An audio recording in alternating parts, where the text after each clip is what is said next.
Ladies and gentlemen, welcome to It's Rainmaking Time. This is Kim Greenhouse. It gives me great pleasure to welcome Chuck Waterfield to the show today. He is an expert in microfinance and has been in microfinance for over 25 years. Now, I became interested in microfinance when I first found out about the work of Dr. Mohammed Yunus of the Grameen Bank. I became fascinated with that model, and in 2003, pre-Nobel Prize, I interviewed Dr. Mohammed Yunus for an hour. Now, at that time, I want you all to know I wasn't on the air, I wasn't an official broadcaster, and Dr. Yunus took my call. It was a beautiful interview, and one of the many things I learned was that the interest rate at that time to the borrowers was 14%. I didn't understand why it was 14%, and actually talking about interest rates could be many, many hours on the phone. I don't know if the listeners know, but Dr. Mohammed Yunus was removed from the Grameen Bank. One of the arguments is the interest rates. But I have called in Chuck Waterfield today because he is an expert in microfinance, and he started microfinance institutions in Haiti and Bolivia in the 1980s and 90s. He was also the microfinance director for MEDA and CARE International. He is very well known for a planning software that he developed called Microfin, which is a standard planning software used worldwide in microfinance. He is also on the board of Columbia University in the international affairs area. He's going to talk to us today about the inside of microfinance, about interest rates. So it is my great pleasure and honor to welcome Chuck Waterfield to It's Rainmaking Time this morning. Thank you so much for being here. Thanks, Kim. I first heard about you from the Grameen Foundation. I was on a teleconference call a few weeks ago, and your name was mentioned as one of the few people who really has checked into the question of interest rates, understands it in a microfinance context. And I thought we should open talking about that because now I know that the interest rate for Grameen, at least, is 20%. And some people have a major issue with it. Talk to us. Wow. Okay. We're going to dive right into the most, one of the most important and probably the most confusing areas of all of microfinance, and that is the price that we charge to the poor.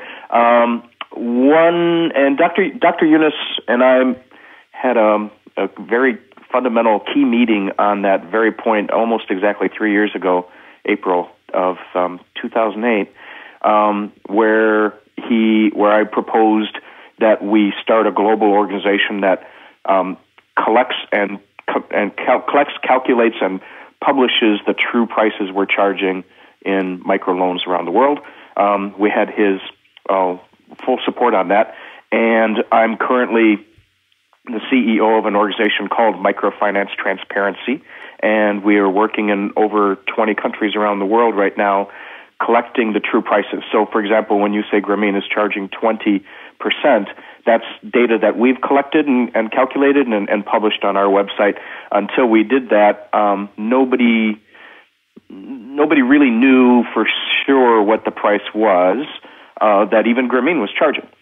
So it's very important, again, I think philosophically and ethically, that we communicate true prices. I live in the United States, and we, for over 40 years, have had protection through an act that was called the Truth in Lending Law, and that requires anyone lending us money at the time, at least at the time of signing the contract, to tell us the true price, calculated as an APR, an annual percentage rate. So there's lots of ways that finance institutions around the world, and certainly not just microfinance, we borrowed all of this, but there's certainly ways that you can make a product, a loan, look cheaper than it is, and it's only through truth in lending conversions to transparent pricing or true pricing that the consumer can really compare and contrast different loan products that they're being sold and determine what the true price is. When you talk about the true prices, I'm confused. Yeah. What do you mean? Yeah, this is I would say sadly, I think that understanding the price of a loan is one of the most confusing things. We're consumers. We buy lots and lots of things. We go in and we buy a cup of coffee from a coffee shop. We go buy lunch. We go buy, some consumer goods, and we see the price, and we know exactly the price, that the price is transparent, and that we know we get a good and we give an amount of money in return. Now, we assume that buying a loan is the same thing, and we assume that when we're told an interest rate, that's something of a comparable, that's an accurate measure of the price. It isn't. Again, Microfinance didn't invent any of this, but there's different ways of calculating interest rates. There are very common to put additional fees, like an initiation fee at the beginning. So we can say, well, we're loaning you, $100, but we take out 2% as a initiation fee, and then we charge you an interest rate of, let's say, well, you were using Bangladesh figures. Let's say we're using an interest rate of 12%. Okay. Now, I, the consumer, then think, well, okay, 2% and 12%, and I try to figure out how to combine that into one. What's the total price?